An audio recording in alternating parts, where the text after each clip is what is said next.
I think we are live. Are we live? We are live. Hey, welcome everybody. Ulysses Bush Slaughter here, program manager for Chester, Maine. I am in the MJ Free Theater where we are now starting Media in Chester. This is the Media in Chester Facebook Live event brought to you by the Pennsylvania Humanities Council, Chester, Maine, MJ Free Theater. This has been put together with the support of a number of people on the stage, and I hope you can see them well.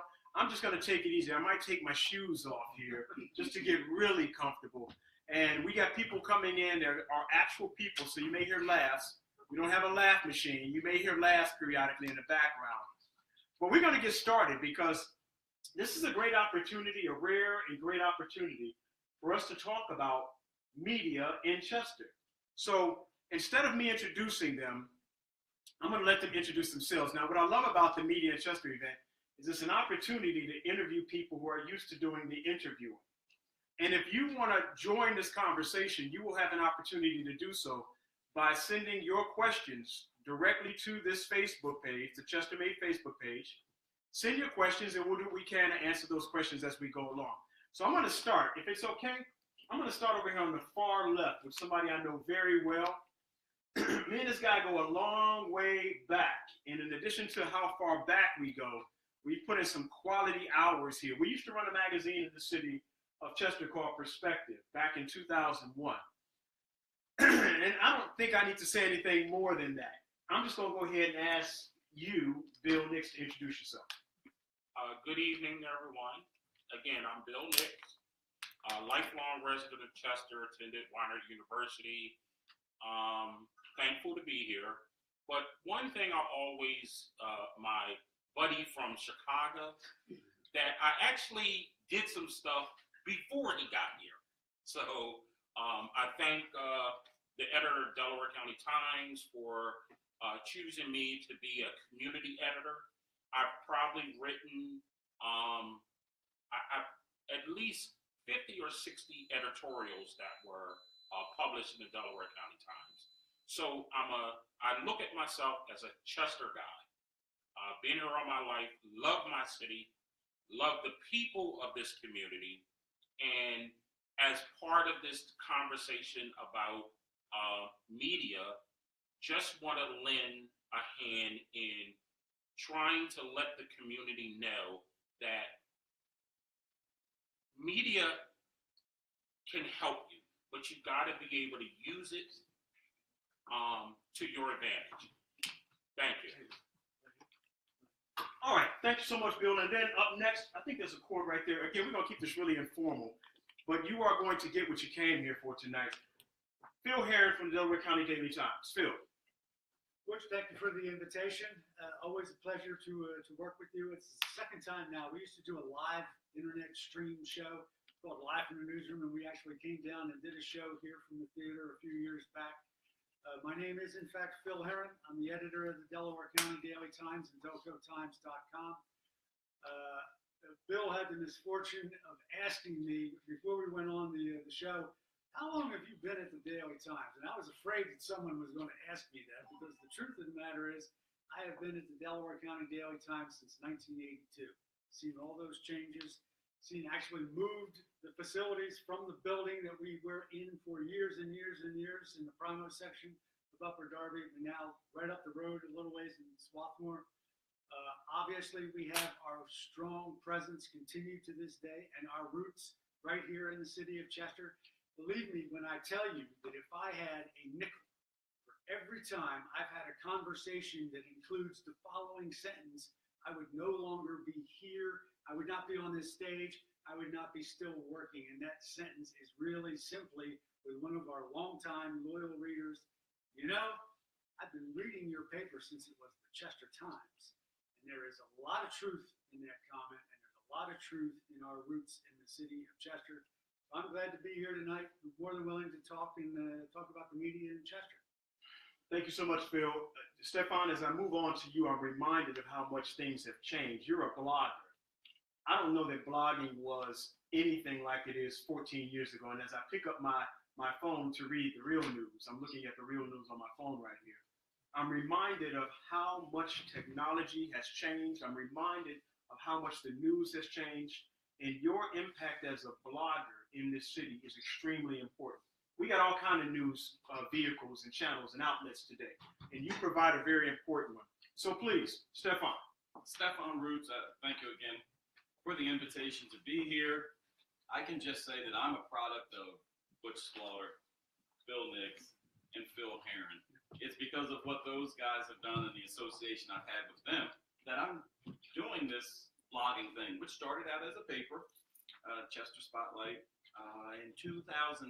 So we've been doing this for about 12 years come April. I have no idea how 12? Well, Wow. yeah, wow. I'm an engineer. I am not a journalist. I just pretend to be one when I put a blog post out or when I create a paper. I'm glad people are still reading my stuff. I do it for me, not for you. So it's a real personal project for me. It really is. Just looking forward to whatever you have to offer tonight. Good, good. And I'm glad you're open to whatever I have to offer tonight, Stefan. And you walked in just in time. You took the seat just in time. I had to climb up. You had to climb up. But you know what? You're on live, and you did really well because had you tripped, Yeah, millions of people around the world would have seen that. I channeled all of that. You did really well. This is Brother Eric, Brother Shomari Grimes. He is from WURD radio station in nearby Philadelphia, and I've asked him to join us this evening because nearby Philadelphia, it is nearby, isn't it? I'm used to the other way. Nearby Chester. Yeah, Chester. It's all about perspective, right? They have a football team in Philadelphia. They got a football team in Philly. We have one too in Chester. We claimed it now. Yeah. Brother Eric Grimes, Shomari, welcome. Thank you. Talk to us a little bit about your work as a media guy with WURD. Well, work as a media guy with like what I do or how it Yes. relates to here. Yes. How However you want to go for a minute. Yeah, I mean, I do a radio program every Friday, 1 to 4. WURD, for most people who don't know, because even though it's in Philly, it's a small radio station compared to what we're used to. It's probably Pennsylvania. It's not probably. It's Pennsylvania's only black-owned commercial talk radio station. It's probably Pennsylvania's only black-owned commercial radio station. You know, all the other ones have significant kind of multimedia partnerships. You know, Radio One, Clear Channel, kind of thing. This one is family-owned and operated. One of a dying breed across the nation.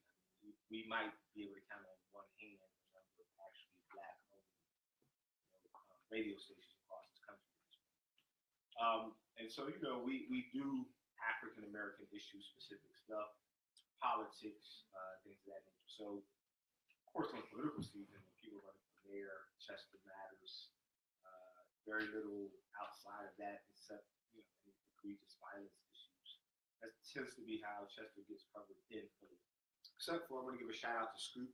Scoop USA, right? Sunny Driver just recently passed. I think it's literally been 2 weeks ago. And somebody just literally handed this to me today because she was at the funeral. But I thought it was ironic, you know, Scoop USA. It's a black newspaper in Philly. Again, another independent. Some people would even call it a bar newspaper.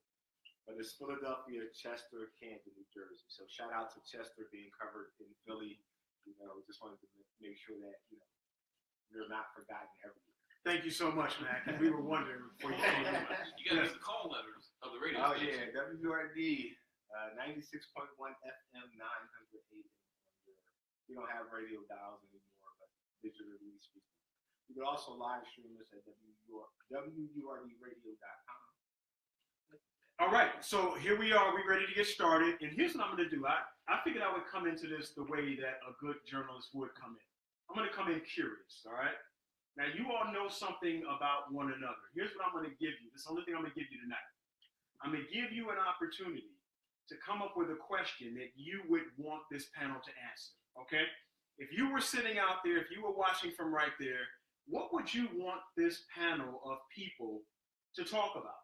All right, so give that some thought for a moment while I remind people that this is a Facebook Live event. My name is Ulysses Butch Slaughter. We are at the MJ Free Theater down at 515 Avenue of the States.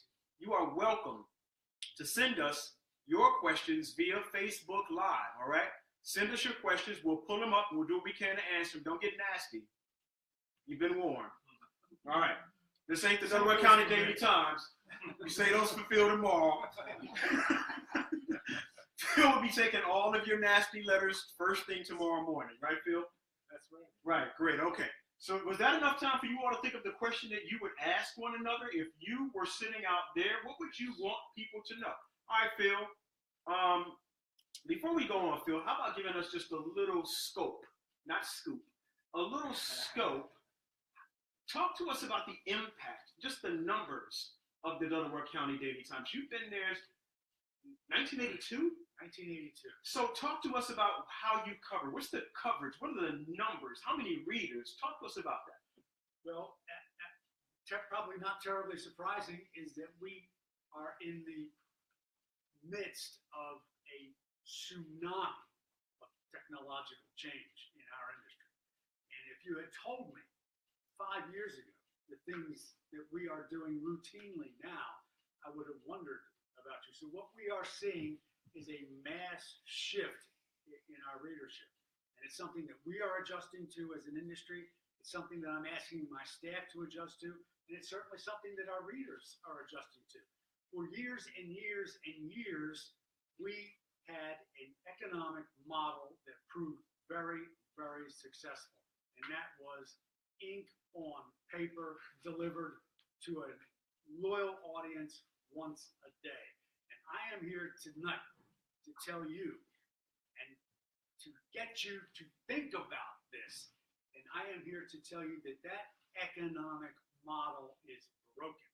It is gone and it is not coming back. And it is very important for people in communities like Chester and the other 48 communities in Delaware County to understand what that means to them and understand the differences that I am now working with every day and the real present danger in losing something that is incredibly valuable to local communities. And it is literally disappearing in front of our eyes. That's a very powerful opening statement. And somebody might think, well, that's just the guy who's trying to save his particular business, right? Who's trying to make sure that the business of newspapers don't go away. So tell me, Phil, why is it so dangerous that we are at this place? It is dangerous because the economic conditions that are being placed upon us in the newspaper industry, the tensions are being ratcheted up. The money that's being taken out of the industry is being increased constantly. At the same time, we are dealing with a shrinking staff. We're having, not just our paper at the Delaware County Daily Times, but across the industry, you'll see that there are staff cuts coming. And the bottom line to that means that I have fewer people to cover these stories every day. One of the interesting things that's going on, and something that I keep reminding my staff, few and far between as they are these days, is that oddly enough, in print, we're probably not read, obviously, by as many people who read us 10, 15, 20 years ago. But in total, our work has never been read by as many people as we're reaching out. We're just reaching them on a different platform. And we're reacting to that, and we're trying desperately to adapt a new economic model to the technology that we're using today. And I think, if we were going back, if we all go back 10 years, we all would have been, saying the same thing. Interestingly enough, one of the best comments I've heard on this entire thing was about 5 or 6 years ago. Warren Buffett, the famed investor, got people's attention when he suddenly, out of nowhere, started investing and buying smaller, mid-sized community newspapers like ours. And people asked him, what's your thought process? He said, this industry is having incredible problems. Its print divisions are dwindling. And he said, well, I can tell you one thing right now. The very first thing he said, I don't know who told you that giving away your content was an economic model, but I'm here to tell you that they were wrong. And he immediately started putting up paywalls. One of the things that we're trying to get our arms around right now is the idea, and I think eventually people are going to have to get used to the idea that the notion of free, completely free information online, information that you're used to getting from a source like us is not going to be free. You're going to have to pay for it. Go ahead, jump right in there. Yeah, I mean, because I agree with that. I think that the other issue, I only say it's bigger, is that it's just not, I think we talk about that from an economic perspective almost totally. There's an African proverb that says, as long as the hunter is the one to tell the story, something like the lion will always lose, or the hunter always gets the story. Right. And I think that we're not thinking about the fact that, you know, what stories get untold, or how do they get sold as a result of this economic shift? Who becomes voiceless, right? You know, on the way here, I listen to KYW 1060, you know, for plug or whatever, but I'm always. We're going to edit that. Forget you heard that. You know, New York Times. Forget you heard that. All the news is fit to print, right? Right. And what they say on KYW? All news all the time or something like that? Yeah, something like that. But like this idea that if they don't cover it, it doesn't matter. Yes. You know, and I think that in this economic conversation, there's also decisions about whose voices and what places matter. Like if I'm sitting in Philly and I'm watching the news, why are they importing stories from Scooby-Doo, Montana, and Tacoma, Washington, to Philadelphia? They have video of it. It helps. Right, and I can't get any story outside of murder about Chester. Like, what are the dynamics beyond the economics of that thing? And I think that with the newspaper industry, the local radio industry, unfortunately, because I think we got the memo late. I think we got that memo you were talking about late. I think you're going to see a dissolution and then a rebirth. I don't know that the transformation within the economic business models that are operating is enough to save the voices. I think that literally things are going to have to disappear and reappear again at this local autonomous level, because people are going to realize that I no longer matter because the tree fell in the forest but nobody heard it, and they're going to have to resurrect being heard again. And unfortunately, I think we're coming at that realization a little later than we should have. And this is where I jump in. Go ahead. Hyper local. That's what I focus on. Hyper local. Really, really small community. He covers a county. You heard what he said, 49 communities in a county. How can any one entity cover 49 anythings with any precision, with any real coverage? Any truth? If there was 50 high schools in that area, how can you cover sports in that area? Here's a brother from Philadelphia. Why do I have to turn on 6, 3, and 10 and watch Philly news to hope to get a Chester story every now and then? But it's the people here in this community who have to want it, who have to want to get their voices heard, and they have to want to hear the voices from their hyper-local community. And not only does it help with the content, it helps with the businesses in the area.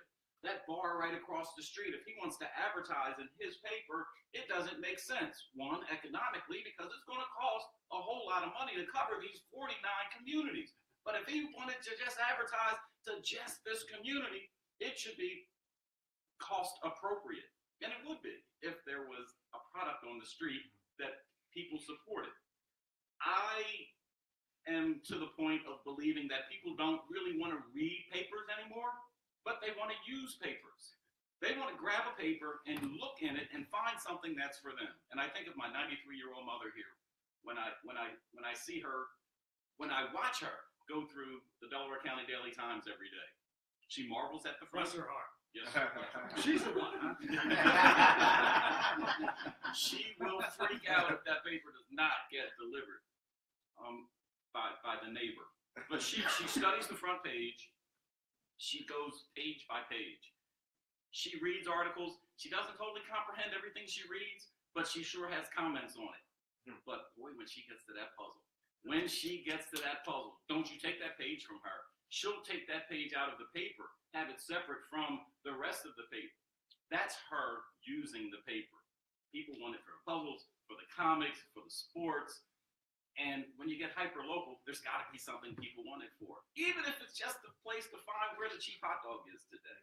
I'll give props to my man Stefan, because he's one of my star pupils. I've mentored him just a little bit. I've tried not to mess him up too much. But it's very, very interesting, an experiment that we started a few years back. We called it the Community Media Lab. And basically what we did, we announced in the paper and online, hey, guess what? We are interested in all these voices from the community. You want to write a blog? Guess what? We have a place for you. We're going to host you on delcotimes.com.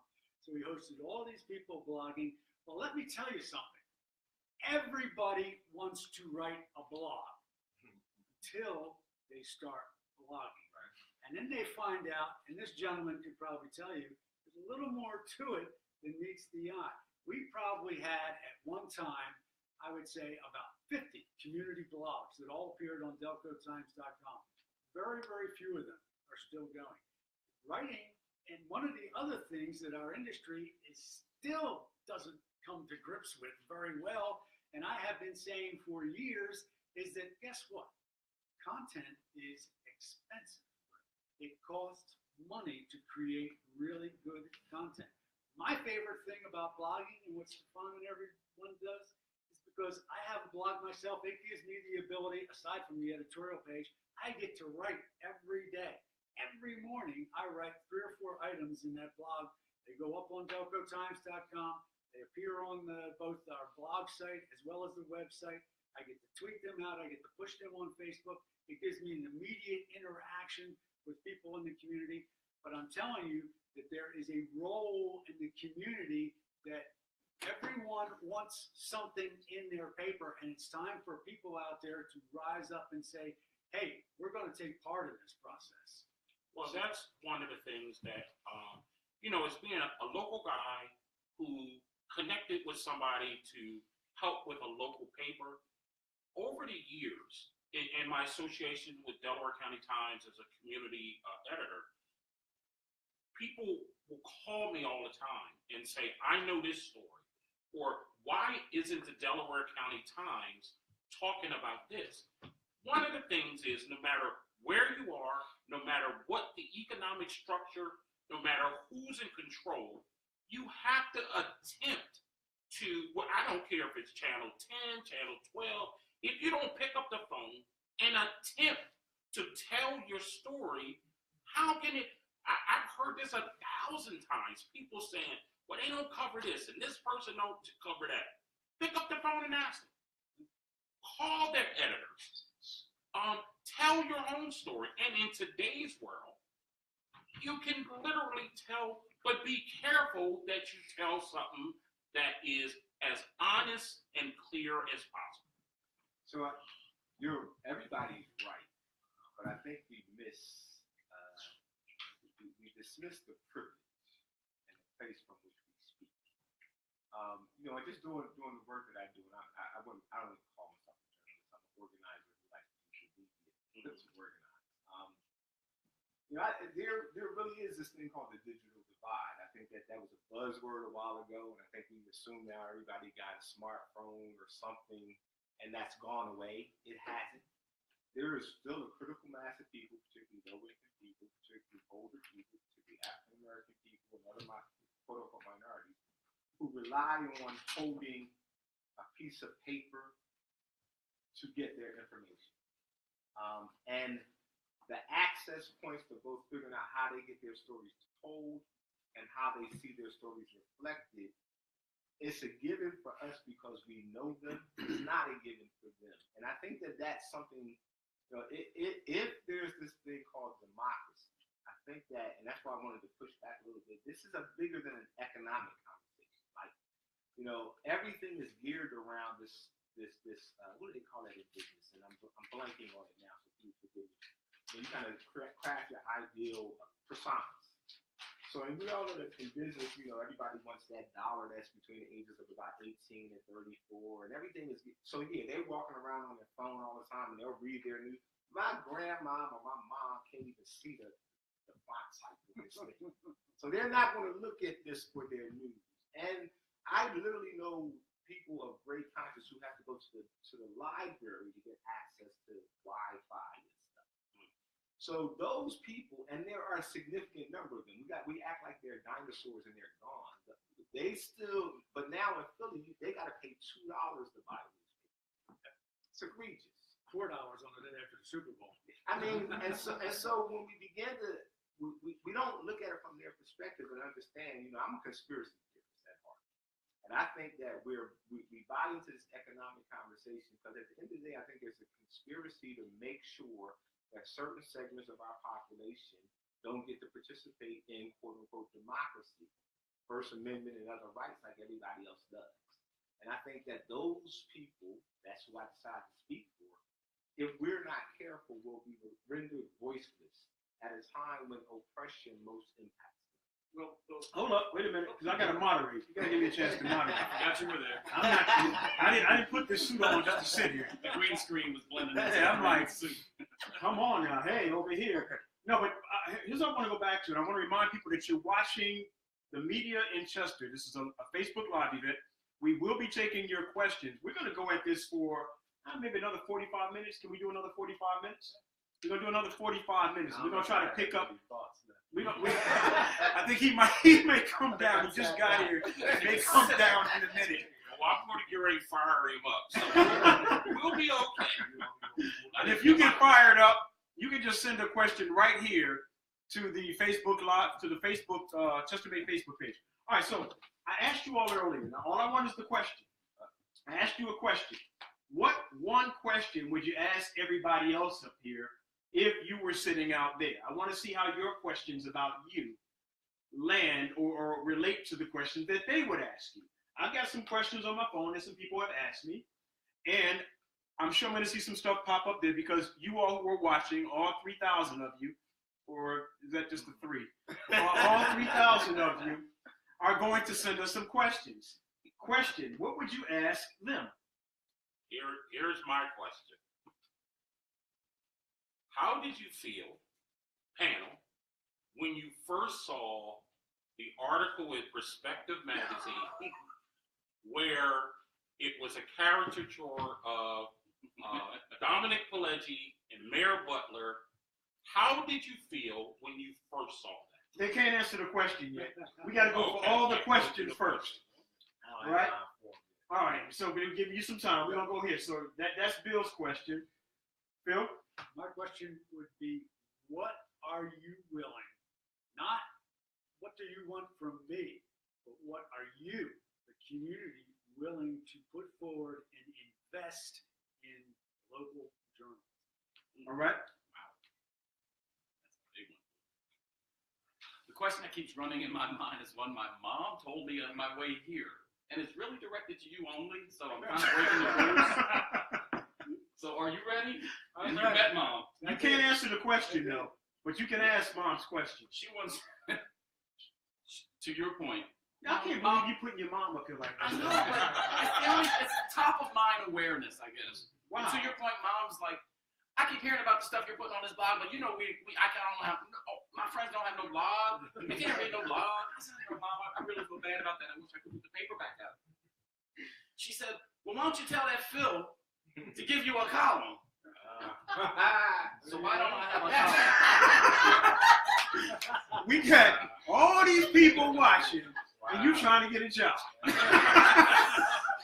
We went through all of this to do media in Chester just so that you could hire Stefan. Now, there's going to be some after conversation when this is over. We'll tell you all how this all worked out with Stefan getting his job. It'll probably be, it may be Phil's column tomorrow, so just stay tuned for it's that. All about the economic model, right? Right. So I got to give some context to my question. All right. But I do have a question. And Okay. It is to you all. Yeah, and again, you got to remember I'm an outsider. I'm from Philly. When I went to school outside of this area, so always like, let's say I went to school in Atlanta. And so if somebody was from a place like Chester or Coatesville or Darby, when they introduce themselves to someone outside of this region, it's down south, they always say they were from Philadelphia. And so you start asking questions, and they say, well, I'm not from Philly, I'm from a little town outside. And so even that self-identity is kind of an interesting thing. So I'm wondering in this time now, you got 49 counties in Delaware County, you got Chester, but you got this hyper-local thing that has to be balanced with this idea of regionalism right now, right? And I think that that's really the core tension. So my question is, in that space, what is the Chester story? Like, I hear that, what is it though? And why should I care? So, I have a question too, and it's right along the lines of that one, all right? And this is the question you want to ask. We're going to hold on those others. We're going to get you your job. And we're gonna find out about that egregious question you asked. Is that the right word? Right now. For right now. Okay. So anyway, if someone asked you to describe Chester, somebody who had never been here, as concisely as possible, what would you tell them about Chester? If you could do this in 30 seconds, somebody who's never heard of Chester, how would you describe, how would you report to them Chester in 30 seconds? Who wants to go first? Nobody. Go ahead, Bill. For me, being here all my life, and besides all that, the core of Chester, I would say, it's a very historic town where William Penn first landed, and it has impact and had impact over a large area for a long time. That would be your answer? Yes. So that would be the contemporary answer. You're giving the historic answer. Explain modern day Chester to people who've never heard of it, as it is right now. That's a different story. I right now, I would have to pass on that. Next, how would you describe modern day Chester to someone who had never been here? Okay, I guess it's my turn. I'd say it's a poster child of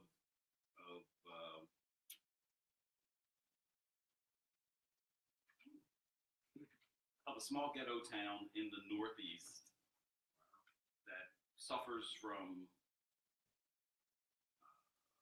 a large population that's undereducated, that's under the poverty line, that is sick physically, mentally, that has very little business and or job opportunities, that has failing schools,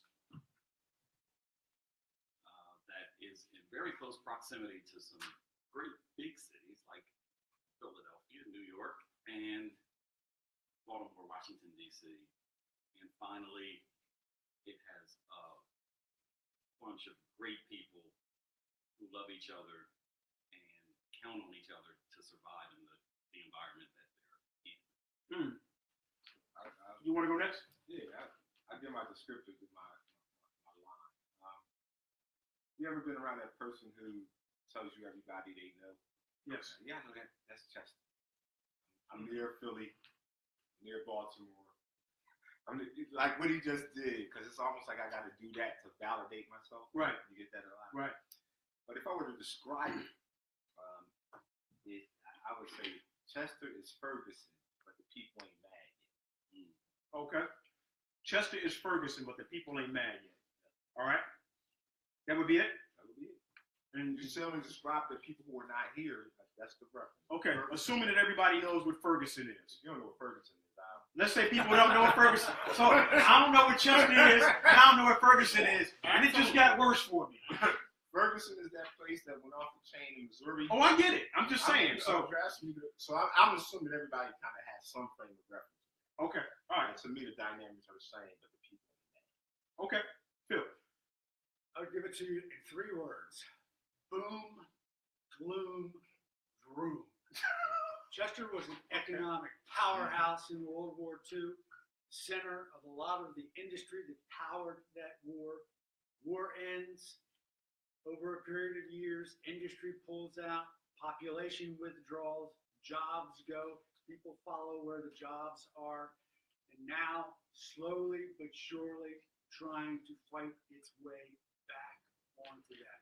Economic development up and down the river, the challenge of pushing that development across Route 291, here into Center City, out into the neighborhoods, still has 2 of the blockbuster industries of the county, in the Crozier system, the Widener University, and is being fueled, that vroom is being fueled literally from in this room, and a small, thriving arts scene that is taking root and giving people in this city hope again. All right, thank you so much. I didn't give my answer. Am I allowed to give it? Yes, please. And it's very personal to me. All right. Chester is a small town with some great people. And I say that with as honest as I can say. It has a lot of trouble, a lot of problems, but Chester is a small town with great people. All right. What is give this some thought, and I think some of you will have, I'm thinking the two of you, maybe you, Bill, may have a faster answer. We'll see what you have. What is going on in Chester? Can you explain why? I just want to know. Why you're slow in the group? Because they're dealing with this on a daily basis. Just clarify that for the audience. That's No. He's not slow. What is the story topic of Chester that people should be paying the most attention to right now? Real easy. Real easy. Real easy. All right, let me ask the question again. I just asked, what is the today topic that people should be paying the most attention to? Failure now for more than a decade of the city and the state to live up to the rights guaranteed in the Constitution that every child in this state gets an equal education. And that is the story that people should be paying attention to. That provides the platform for everything else. So you're saying, Phil, you can elaborate on your own, but education is the story of the day in Chester. That is what people should be paying the most attention to. We have to set a threshold that has been pushed back for years and years and years, in the process losing so many people. We need to set a threshold and say, from now on, right now, this is no longer acceptable. All right, so I'm going to stick with Phil for just a minute because I feel, Phil. It seems to me, Phil, that if education is a challenge, that something precipitates that problem. Is it leadership? I think it's in part leadership, and I'm going to tell you what everyone will tell you. I can guarantee you, if you go to the teachers union and the Pennsylvania State Education Association, they're going to tell you it's nothing that can't be solved with money. But it's really deeper than that. It is certainly teaching. It is certainly the environment. It is certainly a certain amount of personal responsibility that every person has a contract with themselves, with their family, with their community, and everyone needs to take a role in that. But in this city, in the Chester Upland School District, has been allowed to fail for far too long. Thank you. That was the answer to the question of what is the today topic that everybody should be paying attention to. Next, Bill. I have to only agree with Bill. And here's a Take all the time you need. No. and let me, because even though you said today, and it's hard for me to kind of switch 30 years into today, because that same answer that I would give today, I would have had 30 years. I spent 25 years trying to, as a private citizen, impact the school district, impact parents, putting education first. I was the president of a PTO at Chester High School for 3 years and had no kids. People would walk up to me and say, "Why are you doing that?" Because somebody taught me that you have to do something. So the ideal of the school district, the teacher association, the parents, the companies, the whole community has to set a standard that education, because it will benefit everybody across every level in every situation in this community if everybody focuses. My favorite thing to say, when I was a PTO president, if as many people showed up at a basketball game, would show up to a PTO meeting, that would change that school instantly. Sorry, I'm getting a little wound up. Don't calm down. We're just getting started. Stefan, Shomari. I'm a slow one. He's still trying to figure out an answer. It's all right. I just jump on whatever the hot topic is of the day, so it's kind of hard for me to focus on what is the topic. So I'll just throw one of the many that cross my desk, if you will. Local politics. That should come with a soundtrack. That should come with a Say it again. local politics. You All need a better politics are soundtrack. Yeah, that's a hot topic because I think it follows the same culture that we're talking about here with regard to residential involvement in the press and in the newspapers and in our stories. We have the same apathy toward information as we do politics. We are very focused on popularity over policy, popularity over politics in general. No accountability is required for many of our leaders. We're talking about Chester, right? We're talking about Chester. Okay. I mean, we could go beyond Chester, but we're talking about Chester Yes. today. Okay. And I challenge things that generally I read in his paper because he has the reporters that bring out the news. I look at that news and say, that's a challenging statement there. That's a challenging statement here. And I get frustrated as a communicator that I'm not responded to by those people who I'm calling out. Some of the more recent responses are, I'm not going to respond. I'm not going to respond. That just defeats the whole Some of the purpose now, doesn't it? response from who? From politicians in Okay. general. All right. You know, they just will respond that they're not going to respond. I'm like, well, that just defeats the whole purpose if we want to get people involved. And I know you have good things going on. I know you know, these people are in their heart, they think they're doing the right thing. And you would think they would want to get a dialogue going.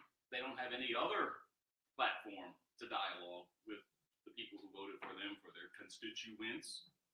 Here, I got the platform for you. So that's really one of my frustrations, and I think that's the issue of the day. Okay. To get engagement through the press between politicians and their constituents. Thank you. The issue of the day. I'm gonna go global. I think that across America. So the headline would be America is South Africa, and I think the issue is the systematic creation of Bantustans on the periphery of major cities.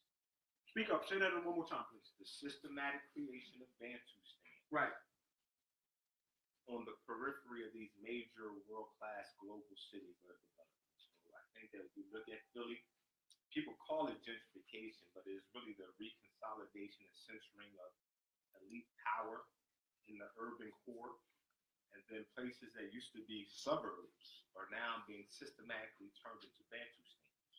So Upper Darby, Chester, Coatesville are these outlier places that are being systematically starved, becoming systematically more places for people of color. So they're outside of the urban core. And maybe, if they're lucky, become the labor force, the service labor force for the inner city, but more than likely, not.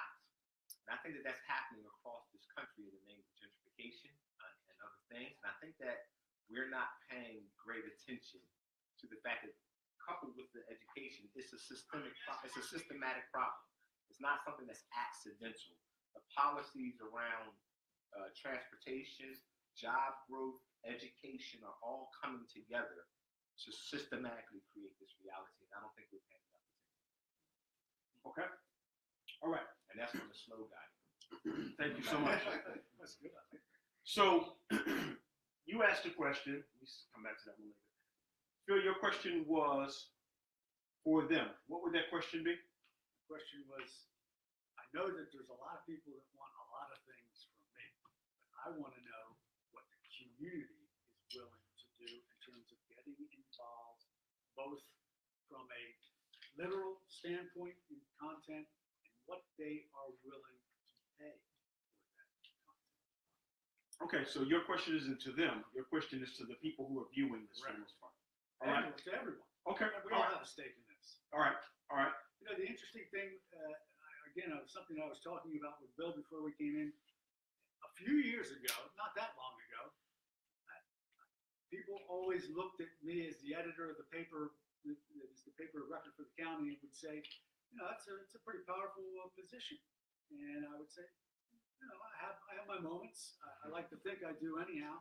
But the truth of the matter is, in the last 5 minutes, or not 5 minutes, but in the last 5, 6, 7 years, everyone now does what I do. Now, they don't have the platform that I do, but the truth of the matter is, every person with a phone now is a publisher. Right.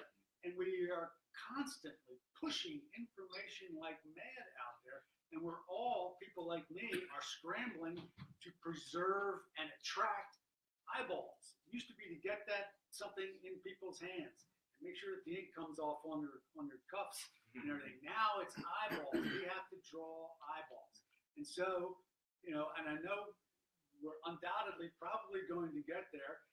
You know, let's put it out there now that I know that there is a belief by a lot of people in this city and in this county that a part, I don't know how big a part, but a part of the issues faced by the city of Chester is the way that it is very often portrayed in the pages of its daily newspaper. And to all of those people, I will tell you that there is some truth in that statement. It is part of the process. Can you make that more plain? I get what you're saying. I'll Make it more plain. I'll make it more plain for you in 3 numbers. All right. 49, 43, and 29. And those numbers represent county. 49 municipalities in Delaware County, 43 homicides in 2017, 29 of them occurred in the city of Chester. You tell me how I'm supposed to play that.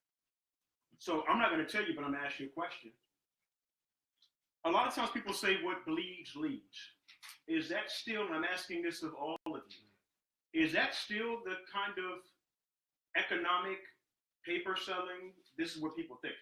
Is that the thinking behind how you get people to pick up the paper? Do people still pick up the paper, still listen to the media based off of death and destruction? There's a percentage. I don't think it's what it used to be, but I will tell you one thing that I have been fascinated by since I spend so much time now online. We obviously track very closely what's online, what attracts people online. You know what attracts people online? Pretty much the same thing that attracts them in print. Crime sells. You want to draw eyeballs to your website? Put in 2 paragraphs up on a fatal crash. Don't ask me why, but it goes crazy. It's just the nature of people. Does that mean that that's the way it should be? Probably not. But it is part and parcel of what it is. Absolutely. Does crime sell because that's what's sold? Well, I mean, has there been an experiment where somebody has, and I kind of know the answer a little bit, because I know people have done feel good news and it hasn't lasted for a while. Just going to say. But I also wonder, has there been any real effort to kind of say, does it really have to bleed in order to bleed? Or is that just a comfort zone that we're What I in? try to tell people is, and I know that we get, and I get judged an awful lot by what, real simple, is what gets played on that front page every day. It is a 10-inch square that is the most valuable piece of real estate in Delaware County.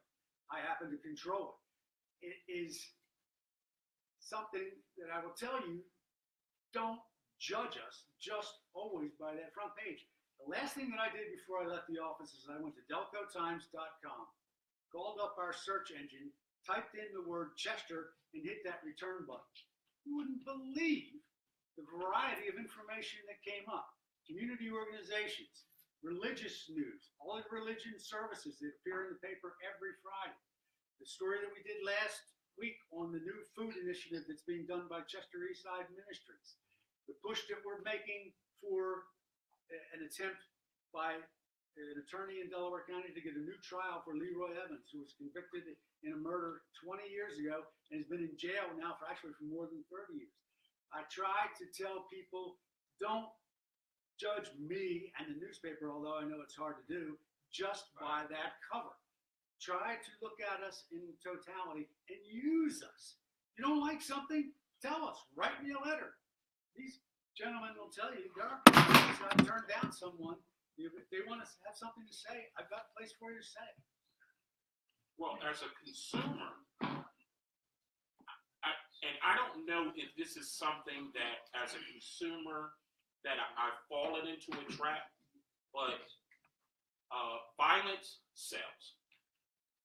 Whether I want to look at it or not, if somebody gets shot when there was a shooting and I think 2 brothers shot 2 other guys, I feel that. I feel for the families. So it connects me with the story. It might be a negative story, but it connects me. I happen to know the father of one of the guys that were killed. But I'm just saying that from a local perspective, from a consumer, that somehow, because of the stories behind people who are killed, it connects me because I know the families, I know people who know them. You know, the same way I would look at, one of the basketball players in Chester. I'd like to read that story too. But the stories about that type of thing, and I can't explain why, connects with me. One of the things that I thought about today as I was thinking about what I was going to talk about when I came down here is a story that was in the news yesterday and today that I found fascinating. And it surrounded the unveiling of the official portraits of President Obama and First Lady Michelle Obama. And what she said, I would certainly hope that every person, especially every young person in this city, would have the chance to make sure that they read. She said she thought it was terribly important for kids at some point in the future to be walking into the White House, getting a tour of the White House, and looking up at the wall at the official portraits and seeing someone who looked like they do. How important is that? So yes. So juxtaposing the 2 things, what if when you get to see that experience, that person is usually dead or has shot somebody? I think that there are ramifications to the pornography of violence that we have become addicted to. And I don't know that human beings are naturally wired. I think we live in a society that has been inundated with a pornography of violence, such that we have no choice but to appreciate it at this point. But I also think just like you have been conditioned into that place, because violence repels me. I'm not a non-violent Dr. King kind of guy. But I know, like on Facebook, what's that thing called? Facebook, there are these, people, in order to get to my page or whatever, I got to go through I can't even remember the name of the site, where it's just a site full of people getting knocked out or fighting. Yeah. Like, this is trash, and it gets in the way, and it recenters my whole day, because like you, I associate with this, particularly because they usually, somehow white people don't hurt nobody. I don't know how that happens. Like, all these bombs being dropped in the world, all this death and destruction that happens, but somehow white people don't do none of this shit. Sorry. and somehow miraculously, black people are everywhere there is violence. I don't know how that happens, but I think that's a power that's in it somehow. But I just think that it's a conversation we don't really pay enough attention to. And I think about the Oscar Wilde quote that life imitates art more so than art imitates life. And I think people switch that around and try to act like art imitates life, but art is very creative in what it can do for your mind and for the reality. And I just think we need to be more responsible. I mean, it's not good enough for me that somebody says, I promote this because it sells. Well, damn, crack sells. Drugs sell. Prostitution sells. So that's not a good enough reason that you get to pimp my image in reality, because there's a market. That has to be pushed back against. And I think we become a little too comfortable with the idea that just because something sells, it's all right. What about the harm that goes with the selling? Well, this is not a necessary response. I'm listening and taking in what you're saying. but I'm thinking from a humanistic point of view. Always war, always destruction. It's not a particular race. It's not a particular anything. It's a human nature thing. For whatever reason, I mean, initially the question was, from my perspective, was about kind of urban violence and how it's reported on. But then I just thought about, and I don't want to push away from, the urban violence, but just the world violence is part of the world, of every nation, of every group, in some way or another. But this level of violence is pornographic in comparison to violence in general, and it's not human. Violence is human nature.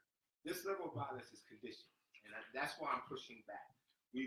That's why I use the word, we come to accept. Do those numbers again? 49, 43, 29. Right. I could go to Philly where they actually do the body count. Yeah, every urban city now has a body count. So in the news every day we're going to get this update. And now we're up to 274 murders, and it's just July last year at this time.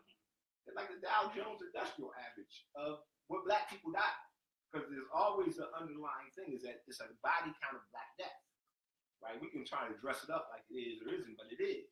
So that's pornographic, man, and I'm a little problematic that I'm being prostituted and imaged in such a way. And we've already talked about the fact that I have very little control over that, right? So let's challenge the people who have decided that there's a trade, because that's slavery to me. There's a trade around death and violence, and you can undo that if you chose to. You can create a new market mindset. So I'm troubled that people are comfortable in that market mindset that that's what they decided to sell.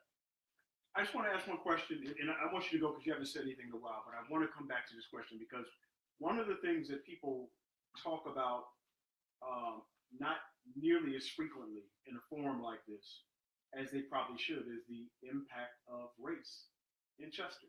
When we did a Chester story a little while ago, we talked some about this.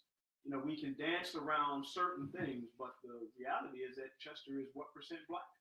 How does that impact politics, education, economics?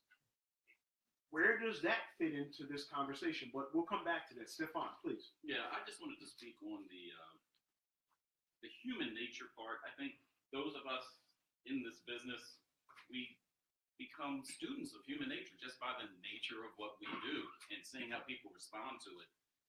And as Bill said, people do respond to bad news, and it's not necessarily violence that they will respond to. It's just bad news. And I learned that myself because I don't do crime. I don't report on crime.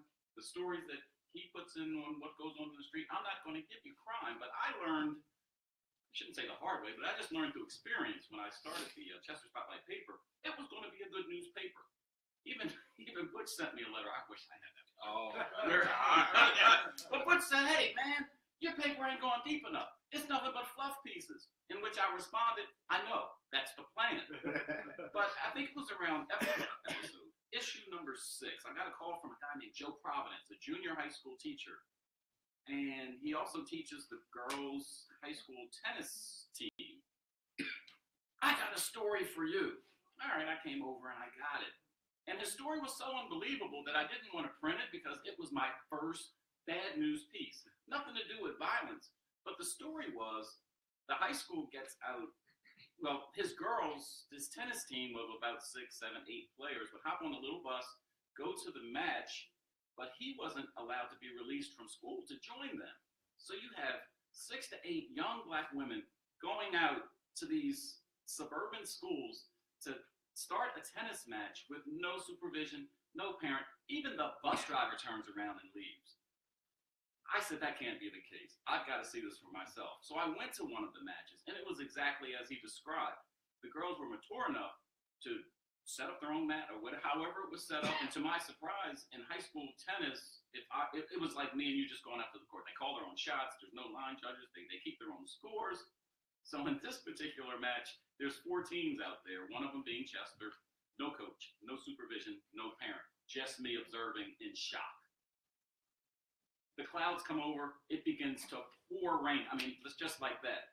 So the one school hopped on their bus, the other school hopped on their bus, the home school went in their school, leaving the Chester kids out in the rain. And I was like, come on, ladies. Now, why would they get in my car? Until they got wet enough. And then they all crowded into my car, and just the next thing I saw was Joe Providence skirt into the parking lot, to rescue his girls. I wrote that story, and it was the first time, other than Butch's letter, that I got a response where people came up and says, man, that's the stuff I want to read about. I mean, that other stuff about businesses opening and somebody getting graduation and weddings and all that good news stuff, that's cool. But man, we want to hear more about that. And I give you more of that. But it's you cave, man. I do cave. I give you a lot of good news, but I give you a lot of things to uncover some of the malfeasance that goes on around here. Now, I don't think if anything changed with Mr. Providence, but that wasn't a good story. One of the things that I want to say, I want to thank you for that. I was an alum I was a captain of the Chester tennis team. I used to go and help Mr. Providence, help with the tennis team. So that was something that was very close to me. I remember that story. I remember when I read it, and I just want to write down thank you, because I knew a lot of those young ladies. But thank you for doing that, for stepping out, because in Chester, if it ain't about basketball, nobody's interested. I want to ask another question regarding. I'm sorry, can I just make a comment because of what they said? Just so for people that don't know, that's Miss Twyla Simpkins on the other side of the thingy. You asked about Chester. That's exactly what happens, and that's what's been happening. That's what continues to happen. I was at Showalter when you wrote the piece. Joe's room was 2 doors down from mine. Those kinds of things are allowed to happen to our children all the time. And they grow up knowing or learning that that is okay because it was tolerated. So then they become those kinds of adults raising those kinds of children. And then you keep them in this kind of situation, and then that becomes their norm. Now, I won't profess to have all those words and stuff like some of your elite panel, but the bottom line is that Chester has been screwed over for so long that that is just the norm. Thank you. I like those words. I want to ask the question I was about to ask regarding race. How much of this simply has to do the image of Chester, from you all's perspective, have to do with race? Let this guy go first, because that's his hot button. How much of it? How about all of it? 9 years ago, I really and truly thought the nation was ready to take a large step forward. But why was that?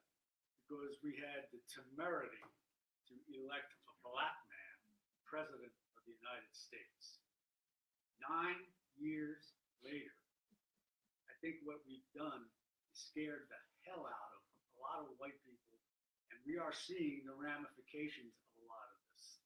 We're seeing it nationally, we're seeing it in Washington, we're seeing it here in Delaware County, we're seeing it here in Chester. I wish someday someone could tell me and explain to me how every story in Delaware County, not just stories from Chester, although certainly to a certain extent stories in the city of Chester, every story in this county that appears on DelcoTimes.com. One of the facets of DelcoTimes.com that you may or may not be aware of in this give and take society that we live in is we now allow people the ability to comment on every story that we post on DelcoTimes.com. I'm going to set the over-under at 5, and I'm going to take the under. How many comments it takes for every story that appears on DelcoTimes.com to come back to race. It affects everything. Do I have a role in that? Absolutely I do. Do I wish that those comments were monitored much more closely? It's at the top of my list of things that is never going to happen. Not as long as I have the staffing that I have now. It is a virulent problem, and I think it affects everything that we do. But that sells too. I mean, that's the thing. The selling is the barometer right now in this environment. Racial discord and all of that sells. That's what it is. And the comments, the fact, this whole comment section, I don't get. There's a trade-off. It's problematic. There's a trade-off. I'm not an elitist, but there's such thing. There's too much choice. Like I think Donald Schwartz was the guy. That when people have so many choices, they tend not to make a choice, but to make bad choices. And I think the same thing is with information. I think that there is such a thing as information. We used to say before, the internet and all this stuff, everybody has an opinion, just like everybody has a butthole, but I don't have to appreciate it. Right. And so, but now, like you said, the democratization of, and I don't even want to call it information because it's not that yet. It's just stuff. And I just think there's this glut of stuff that is coming out of people's mouths through their hands that enters a space that now I have to deal with it because there's a comment section or a Facebook post or Instagram thing. Whereas before you should just, like my grandma said, just because you're thinking it, you ain't got to say it. Now, all of a sudden, the rules have changed where everybody thinks that just because they're thinking it, they have the right to push it out into the world. With one very important difference as well, and it's also a very, very big issue that runs through all of this.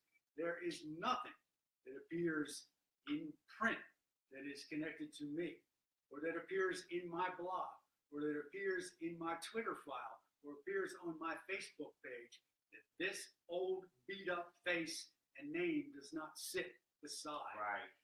Anonymity. A lot of what is going on out there is cloaked in what I refer to as today's version of internet muscles, or the old beer muscles. People, you'd be amazed, but people are willing to say when they know damn well they're not going to be held accountable for it, and they're not identifiable.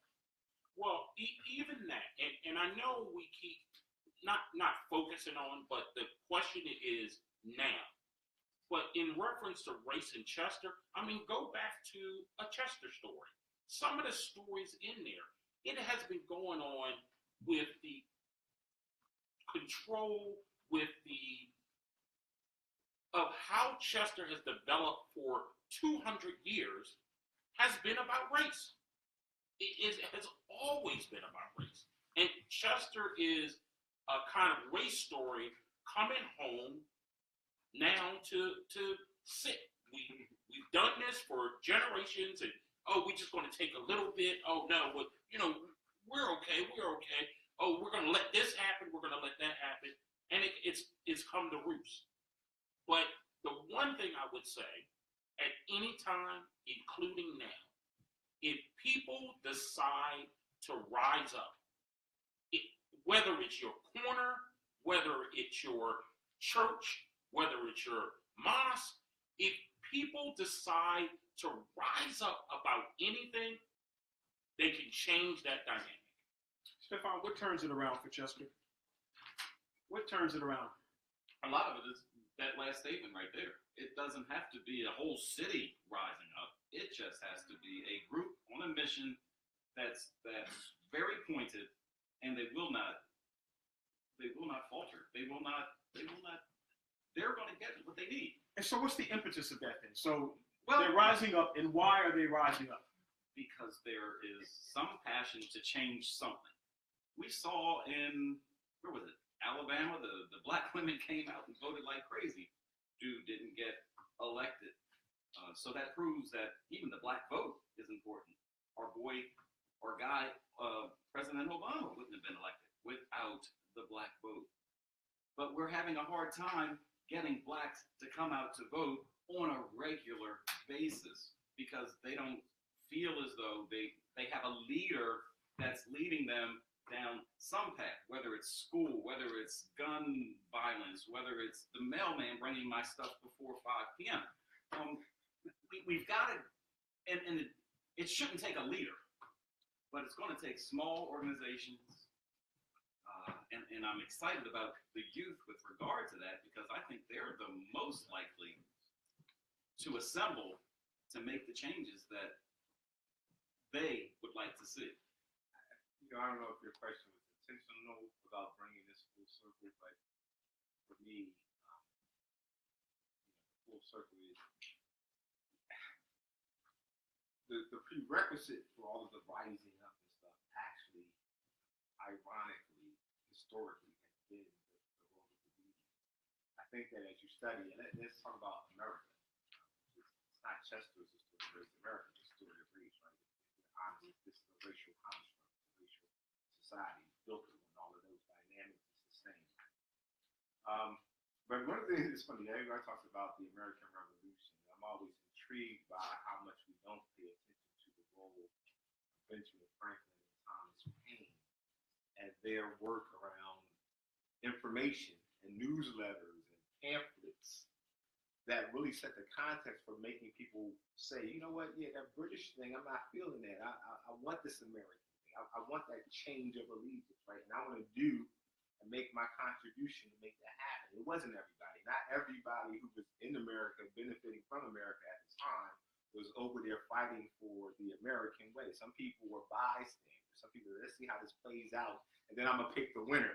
Right? Some people were on the other side with the red coats and the blue coats and all this kind of stuff. And so, but underneath it all was a campaign that was decades before the actual war, around through education and through the media and through printing, which, you know, Benjamin Franklin was one of the early people figuring out, how do I create library systems and newspapers so that I can educate people about what it means to have rights of citizenship that are different than what we are used to from the monarchy. And so at the end of the day, the media and the ability to propagate information for a purpose has always been a prerequisite for any kind of turning around, which is why this is essential, because we're at a time when the ability to tell your own story is being taken from people so that monopoly capital and other people can tell the story that they want, and their story is usually contingent on you buying something at the end. So when people don't feel good about themselves, when there are divisions, there's always a product you can buy that fixes whatever whatever malady you have. So I need to market the maladies. And we've become accustomed to that. And I think until we change that paradigm, it's going to be very hard to get to what we're talking about, and that is the rising up, the voice, using your voice.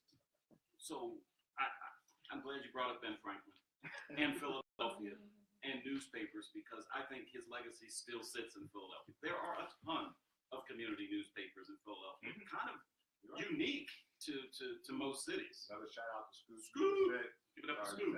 So I'm glad you said Scoop, because earlier in our conversation we talked about black press, if you will. There's a number of black newspapers or papers that are generated from black people. We've got the Scoop. We've got the. There's at least 6 or 7 of them. So what are we missing? What are they missing? Why aren't they getting this movement moving? Because, and again, I'm answering this in a very general sense. So please don't take this as an indictment of my radio station or any of the newspapers, because I know we all work together as one big happy family. He wants his job. It goes back to the issue that, again, when what sells is what sustains you, you are in trouble, period. I don't care where you are. Once you accept that I am sustained by selling something, you're open for the compromise. And unfortunately, the counter-public space that black media used to represent no longer represents, because now it is relying on the same monopoly capital for advertising and stuff that it used to speak against. And so when we were funding our own newspapers and we knew that, you know, we had to organize boycotts and protests, I wasn't going to go back and ask those many people for advertising. It was a different message. But now we're literally competing for the same advertisers with Delaware County Times, you know, and all of that. We want Walmart, so we want Walmart. And that's the thing. So when you reduce yourself to whatever sells is what sustains me, you get open to all of the prostitution that comes with it. That's no different to that. what are the bright spots? Somebody said, ask you all, where are the bright spots? And I'm gonna go a little bit further, and I'm gonna ask you to leave the arts conversation out. Aside of the arts, somebody sent me a message earlier saying, other than the arts, there's nothing going on. What are the bright spots in city? People were turning to individuals or operations, organizations, companies. What would you point them to here in the city of Chester? The casino. The waterfront. The waterfront? Chester's Gym. From, the restoration of the old Pico Power Station, which was really the start of the Renaissance that was occurring down on the waterfront, to Paris, to one of the great stories, and let's talk about, again, it came up in the office the other day, and I said, I'm just kidding. You realize that we are coming up on 10 years of what originally was PPL Park, Talon Energy Stadium, 10 years. Now you go back, because I've done it, go back and look at all the stories and all the editorials that were written, and we said, absolutely, it's a good thing. We think that it's a positive for the city of Chester if, and there was a huge if on every one of those sentences, if the developers, Buccini and Poland, were good to their word and said, this is not going to just be a stadium. There are going to be hotels, retail, townhouses, residential, all up and down that waterfront. 10 years later, what's there?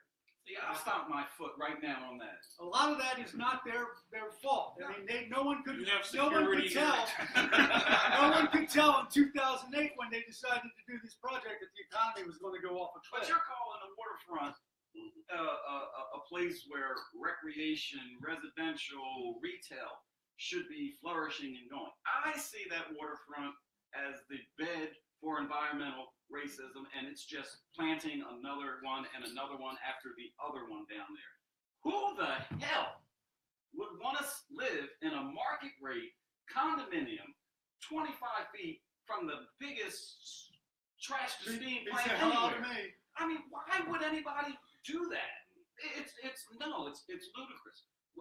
I can't see us getting rid of what's down there, but somehow this community has to fight to make sure what's down there is doing the best it can at keeping us clean and to stop bringing in more.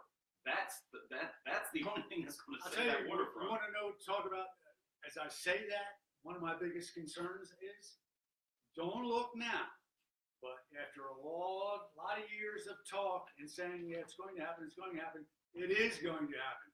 They are building a casino at the sports complex in South Philadelphia. When they open the doors to that casino, I have terrible feelings about what's going to happen to Harrah's and Chester. And turn it back into the shipyard. To answer your, I'm sorry. No, I just want to jump in when you talk about that area. I guess because of my direct experience, I know more about that land than probably anybody in this room. That was a big build-up for you to go. I'm putting my reputation on the line here. But you don't even understand what's down there. When you talk about the plant down the street, you have no idea what's down there. It's on record, but generally people would have no idea. You're not going to tell us now. We'll be at the next Chester Media meeting, and I will reveal it then. So to answer your question, without that, I don't know what's down there. I can't focus on that. But I do think it's a great question because you have an area that's small enough where if you plant the flag in the right places, you can transform it. And I think that you said two of them earlier. I think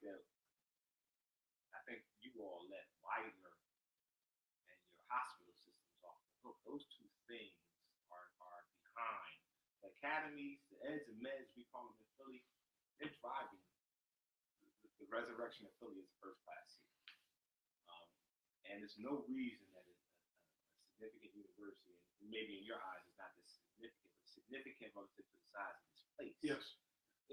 You all are unbelievably letting them off the hook for the role that educational institution can play in the city. I'm looking at, we got an institution in Philly the size of Widener called Drexel, which is literally engaged in a $4 billion redevelopment of that whole area around 30th Market, driving it like crazy.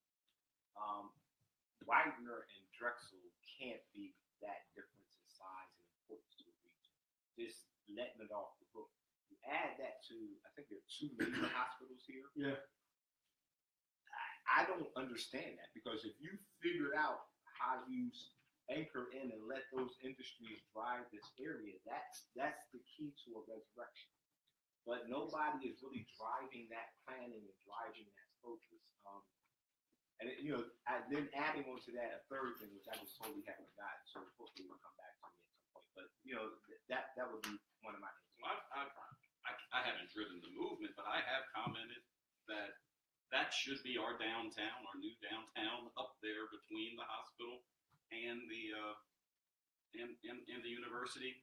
But so much focus has been on this block and the neighboring blocks, and I just think this isn't going to work anymore from a political standpoint. And when you got guys like Devin who comes in here as an individual and can restore it, it works. But I always felt the political focus should be, let's put the money where the money is. That side of the city should be the new downtown.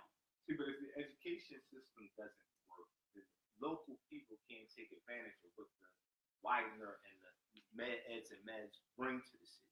So they get transported in. And my third thing, you also let your faith-based community off. Many churches, and you add mosques that you have in this consolidated census space. Can you imagine what you could do if they were on the same page with the eds and meds and Widener, and then your arts community? There's just no reason. Like, we're accepting a level, and it goes back to the point of everything. You can get conditioned, and I think the point that Mr. Twyla was making about over generations, that you don't deserve better. And you can literally let people come in. I'm thinking about the movie The Sneakers. You can let Sylvester McBean come in, right, and prostitute everything and walk away with all your money, and you literally don't think you deserve better. And that's where I feel this city and many other cities are. I just keep going back to, we're talking very generally, and I'm the type of guy, going back to my perspective days, where I'm going to look at the people who call themselves leaders. It's difficult for me to say education system. It's difficult for me to say politicians. It's difficult for me to say these general terms and not put a face on the people who are behind them. And so I go back to the question again of leadership. Where is the vision? Is somebody willing to say, who are the leaders? Well, this town is so small. I mean, we don't have a lot of politicians. So the names that come out of your mouth ain't gonna make anybody be surprised. It's the group of them. And we're not just talking city, we're talking the ones who represent us for the state. You know, you're sitting right next to the governor. You know, mayor, you're sitting right next to the state rep. In fact, in this city, you're related. Come on. City council, they're divided amongst, one's parks and recreation, one's, trash and streets and stuff like that. I would much rather see them take neighborhoods and claim these neighborhoods and compete with each other to say, hey, my section of town is growing better than your section of town, or my section of town has assets that I can grow, and they were measured on that, as opposed to, trying to fight for somebody to open up a bathroom at the park. Those kind of things. I'll give you a short sort of a Chester story, and we look at it in terms of, let's look at some things that really and truly affect people. Let's talk about healthcare. Let's talk about tax plans. Let's talk about infrastructure. All those things are decided not necessarily here in Delaware County or in media at the courthouse or in Harrisburg. They're decided in Washington, D.C. We're talking an awful lot this last week about something called redistricting and gerrymandering.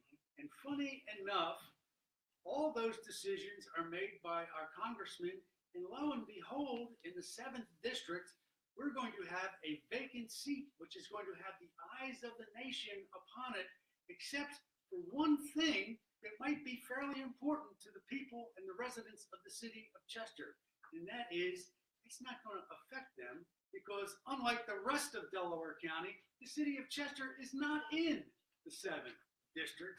It's in the 1st district. And would you like to know why it's in the 1st district?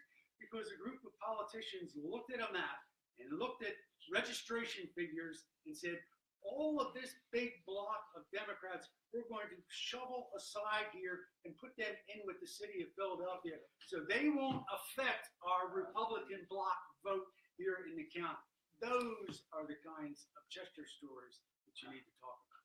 You think that will change? You think that that 1st congressional district will continue to envelop Chester? Not so long as the legislators draw the maps, and as long as the legislators are drawing the maps, they're looking after number 1. Which is why I went to the areas I went to. I don't know how your city works, but Widener's a player. People who run Widener are like 4 blocks away. You can find them. You can manifest in front of them however you choose to. They have to deal with you. Their students come through your neighborhoods.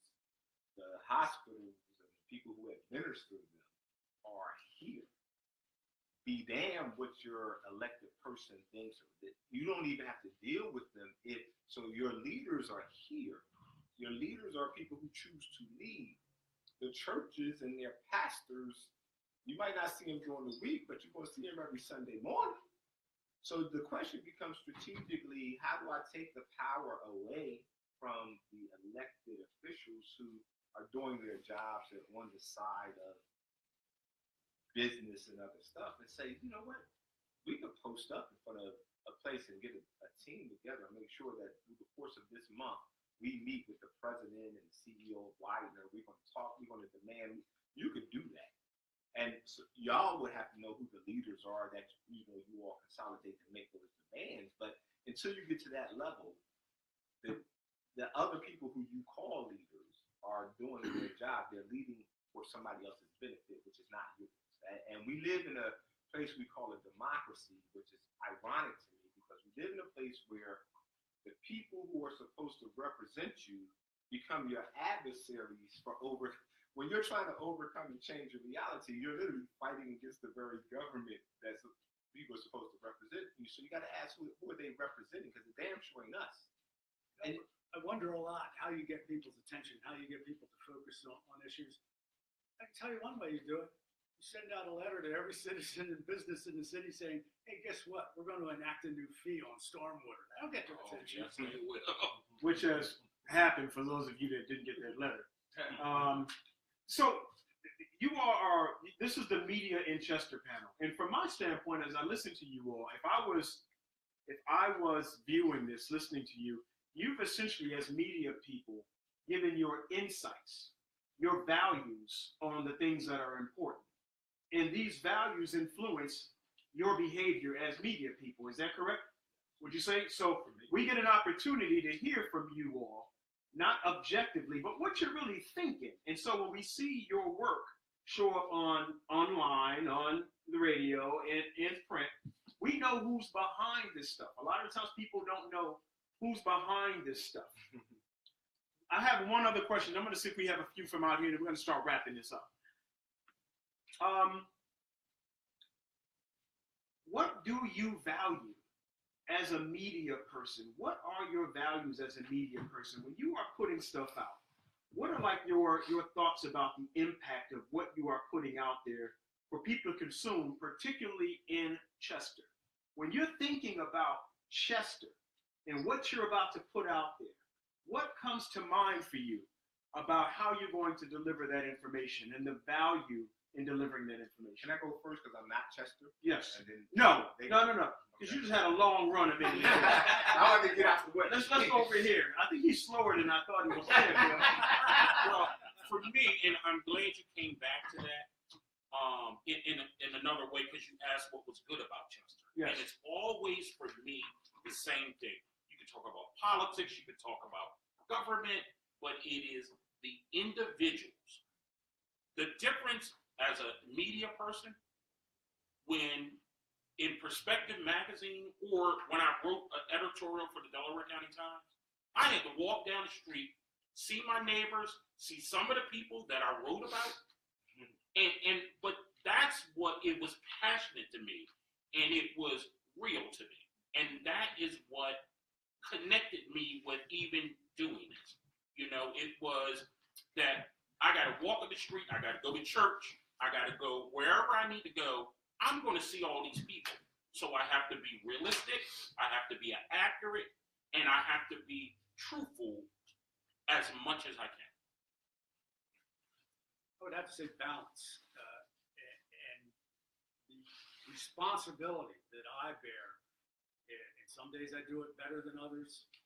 People will disagree, I know, with what I do, but there is certainly a responsibility to make sure that you're not offering a skewed image of any particular place in the county, and making sure that you offer the opportunities to show different sides of the story. I can tell you without question, my favorite front page in the last couple of years was of any, not just in stories concerning Chester, but of stories in the county, was a story, as it turns out, about a young girl from here in Chester who went on to a national Food Network TV show and won the championship. And it gave me the chance to put her beaming, smiling her face on the front page of the Daily Times with one word underneath of it. It said champion. And that kind of balance is what I strive for every day. Does it always appear that way? No, it does not. That is the mission. I am totally opposite of both of these guys. In respect to what you said, walking down the street after writing about somebody, I know I'm going to get clocked one day. I know somebody's just going to hit me in the back of the head because I told the truth. As far as you're concerned, balance. I can give a hoot about somebody's balance. Come in and answer the phone. But I take a lot of his stories, a lot of stuff, because he writes according to the craft. There is a journalistic style that has to go into the paper.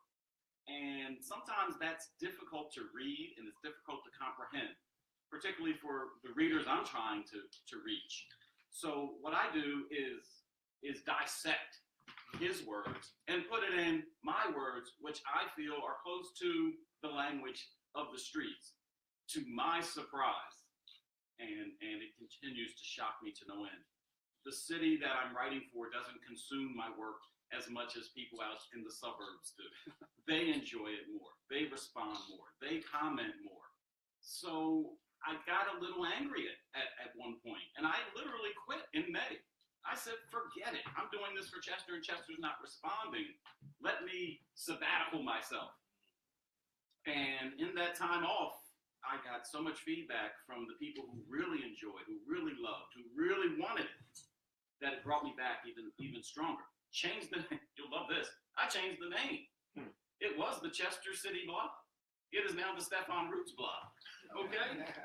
You know, so I'm still focusing on Chester news, but it's more what I feel about stories anywhere that relate to the people in this city that they should be paying attention to. And even if they aren't, I know there's some people that are.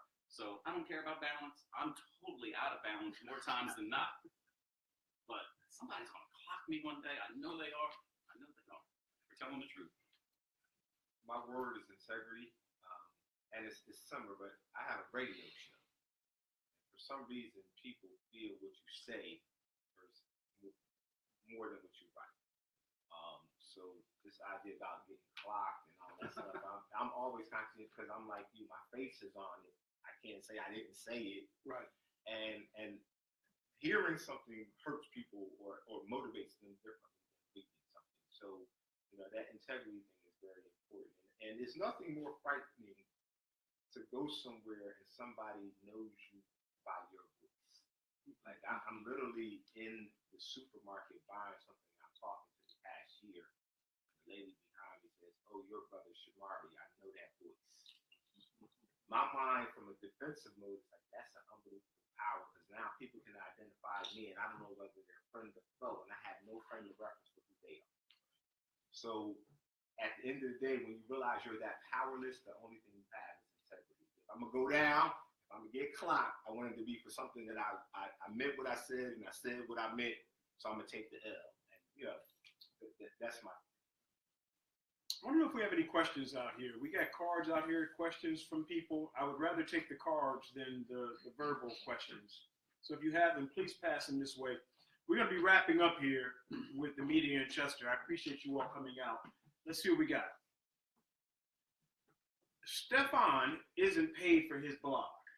Really? But it serves as a crucial function. It serves as a crucial function in this town. How can that last? How can he be compensated? Is that grandma that wrote that? That's funny. She wants me to pay her stormwater bill. Read the first. There was a part there that I do want to. Stefan isn't paid for his blog. No.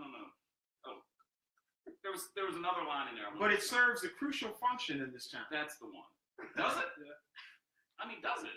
How can that last? I don't care about And that. how can he be compensated? You know, I got what do they call that thing? A Patreon, you know, so you can donate, and it takes a couple dollars from you every month, and it goes into my account. And believe me, for those of you who do, and I see a couple in this room who have pledged, they don't pledge, they actually pay. It comes out of their check. It really makes a difference. It pays for that digital subscription to his paper. It pays for my electricity to listen to him on Fridays. It pays for the Enquirer, Daily News, the places where I get content that I regurgitate.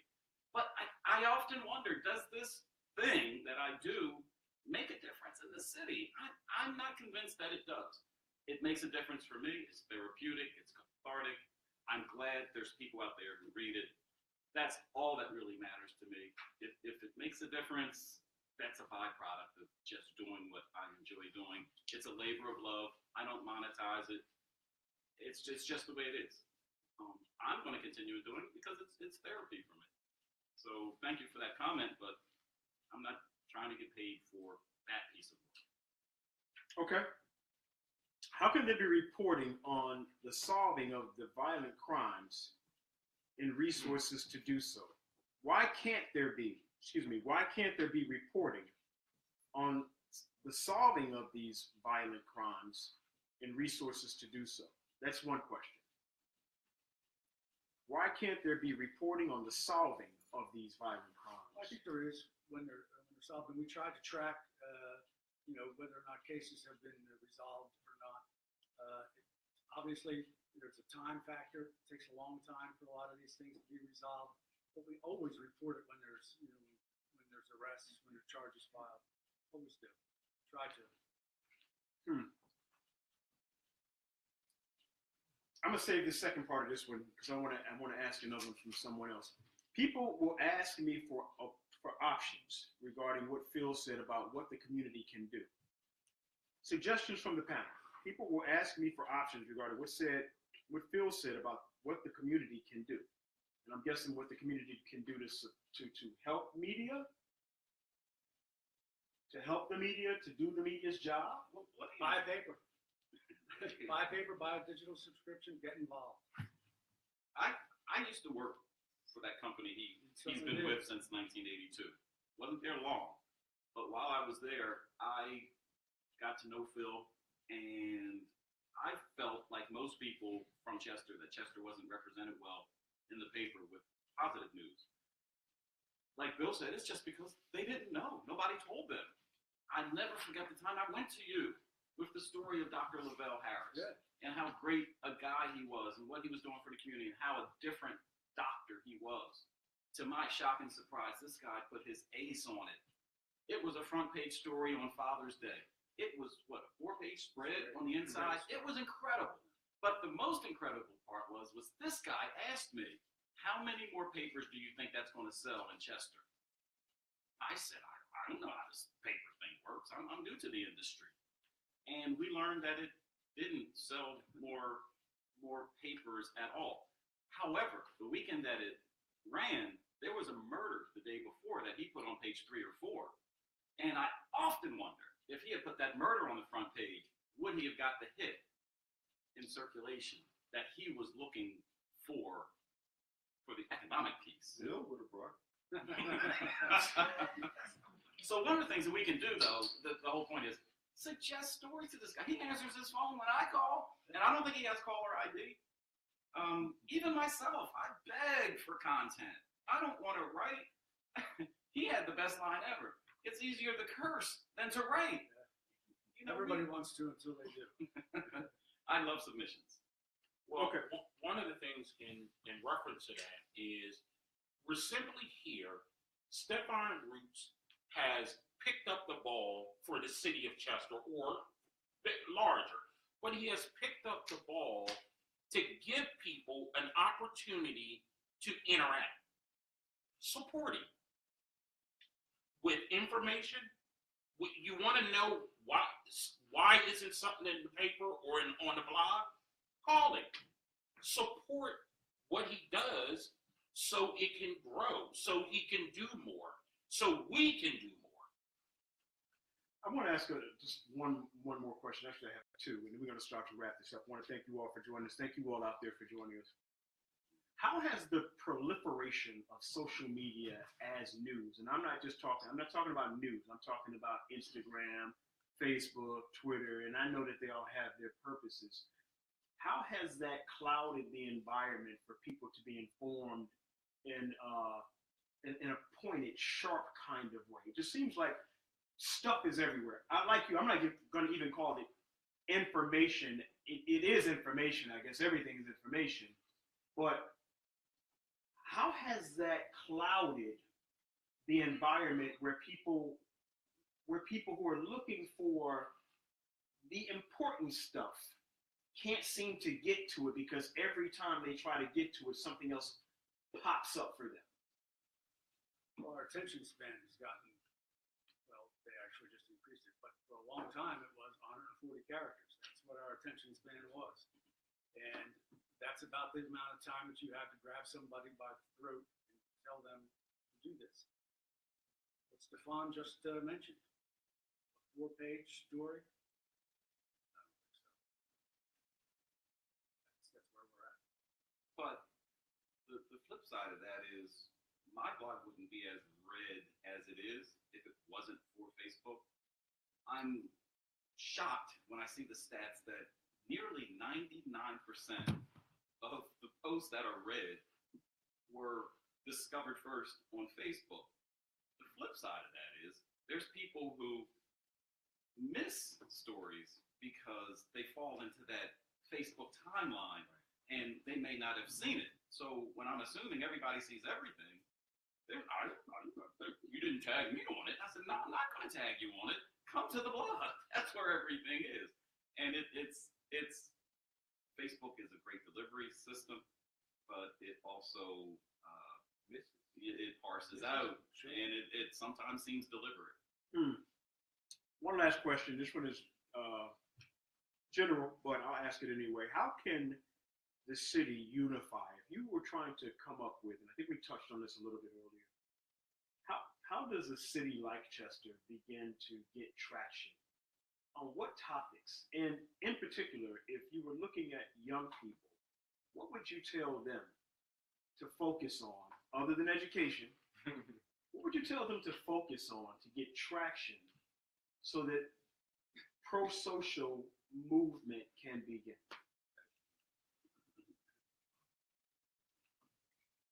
I would tell them to write.